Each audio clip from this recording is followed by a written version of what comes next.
La prévention de l'alcoolisme financée par le lobby du secteur passe mal. Dans un texte paru dans Le Monde ce mardi, divers spécialistes de santé ont dénoncé un texte présenté le 27 juin à l'Élysée, où le lobby de l'alcool proposait d'apporter son aide financière à hauteur de 5 millions d'euros sur 4 ans, au plan de santé publique sur la prévention de l'alcoolisme. Son discours, du lobby, est d'une simplicité angélique. Laissez-nous faire, croyez-nous sur parole, dormez braves gens, faites confiance à notre sens des responsabilités, écrivent ainsi les signataires de la tribune. Ces derniers pointent du doigt le montant investi par le lobby de l'alcool dans ce plan de prévention de l'alcoolisme, mais aussi un conflit d'intérêts dans ce dossier. Interpellés en février dernier par Emmanuel Macron, les producteurs et négociants de vins, spiritueux et bières avaient proposé, fin juin, de participer au financement des actions de prévention contre la dépendance à l'alcool, qui fait 135 morts par jour en France. Le lobby qui finance la prévention, l'annonce faisait l'effet d'une grande première dans l'Hexagone. Une décision qui avait enthousiasmé les uns, sans convaincre les autres.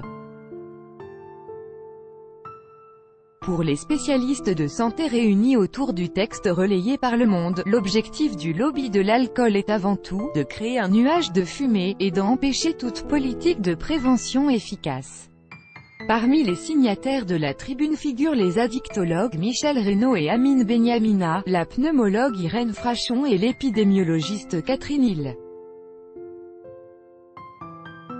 Ces derniers y voient le cynisme d'un lobby qui ne cherche qu'à préserver ses propres intérêts, quelles qu'en soient les conséquences. Pour rappel, la consommation d'alcool en France est l'un des plus élevés au monde avec 11,6 litres d'équivalent alcool pur par habitant en 2016, soit davantage que la Russie.